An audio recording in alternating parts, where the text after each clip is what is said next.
what is UI UX, Okay. and First, what yeah. do we mean by that? Me as a developer, I know UI UX. I know there are some people that I work with that they design and they give me the stuff that I need to. They just tell me, okay, here's the stuff. It looks really pretty in whatever software they're using. It can be InVision or you call it whatever software you're using, and then I need to translate that stuff to my software IDE, and it's not always simple. Why? Okay. Why? What is? Well, yeah, I'm just releasing my frustrations with you. But first of The all, second uh, topic is uh, gonna help out. all right. So first, what is a UI designer and what is a UX designer? We know we talk about it like UI UX because in a lot of companies they combine the two roles into one person, which is not the best. Like I've experienced being the UI UX person and the UI person with a partner that is the UX, and such a difference. UI, okay, I think it's better if I explain UX first. Basically, the UX person gets to know the stakeholder and the users, because sometimes there are different types of users that are going to use the software, and the business as well. Sometimes we also have somebody who's called a business analyst who says like, oh, if we do this, this is going to help our business and it's also going to help our users, like it's going to help us sell stuff, etc. So the UX designer and the business analyst create the flows. Like we need a way for a user to create certain action, and this is the path that they have to choose. And basically, the business analyst creates a flow chart, and the UX designer creates the wireframes that are basically like, they can be different fidelities, but a good way to differentiate the UX designer with the UI designer is when you see like low fidelity wireframes that have like boxes that say like text box, radio button, uh, picture, text, and they will have arrows to where they have to go. What does that radio button need to do? Where will this button take you? Like the UX designer designs the experience because that's what it means, user experience. So it has to take into consideration what action does the user have to do and how can they do it efficiently. And thinking in software, you have to think also what experiences is he used to. Like we're not gonna use a radio button as a checkbox. Like you cannot check two radio buttons.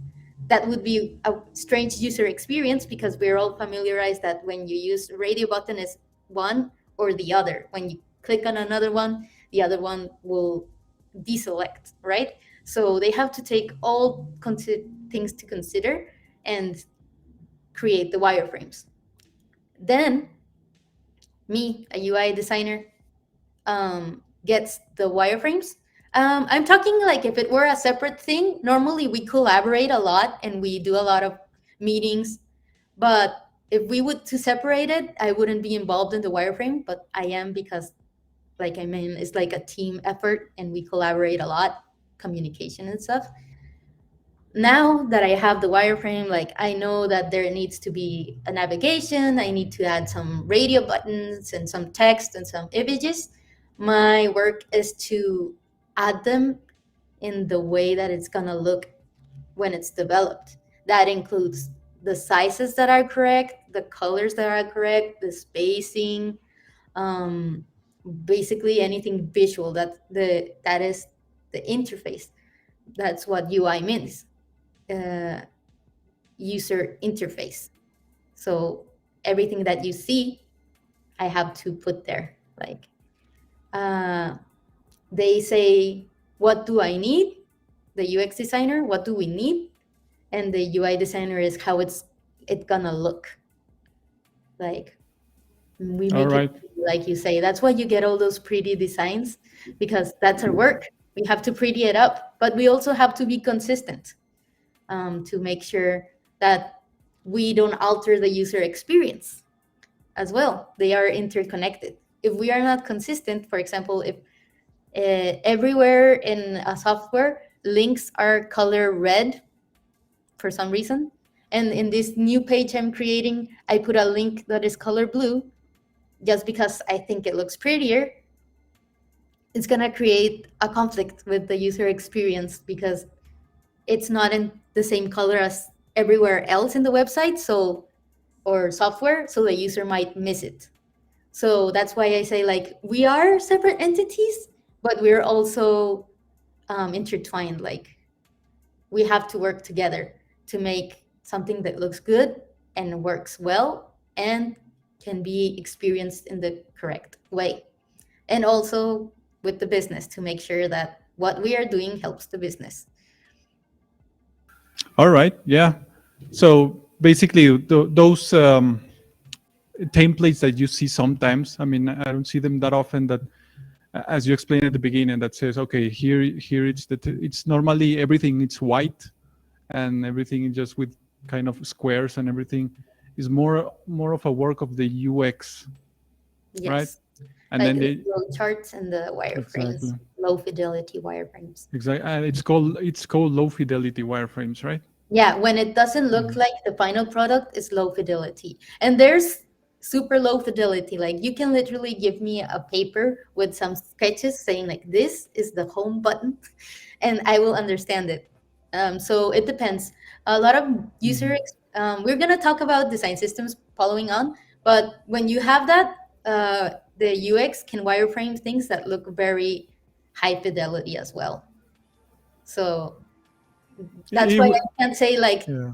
UX designers only give low fidelity, because sometimes it's not the case. Sometimes they look pretty close to the final product, and it's up to us designers just to Nice. tweak some stuff.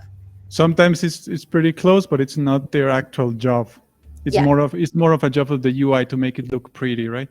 Yes. Maybe they're That's more it. focused on the template and the Mhm. consistency and the general experience of the user, and you're Mhm. focused more on the, okay, this looks pretty, or Yeah, and also the consistency, but of the spacing and the that the font is the spacing. same and stuff like that, because they're like in the consistency of the user experience. So they might like drag and drop buttons and stuff like that, but they will not check that the separation it's 24 pixels and 8 padding and stuff like that. They will not do that because that's not what they're interested in. They're interested in telling me like we need a button there, and my job is to make it so the button is there but it looks well aligned as everything else in the website, consistent visually.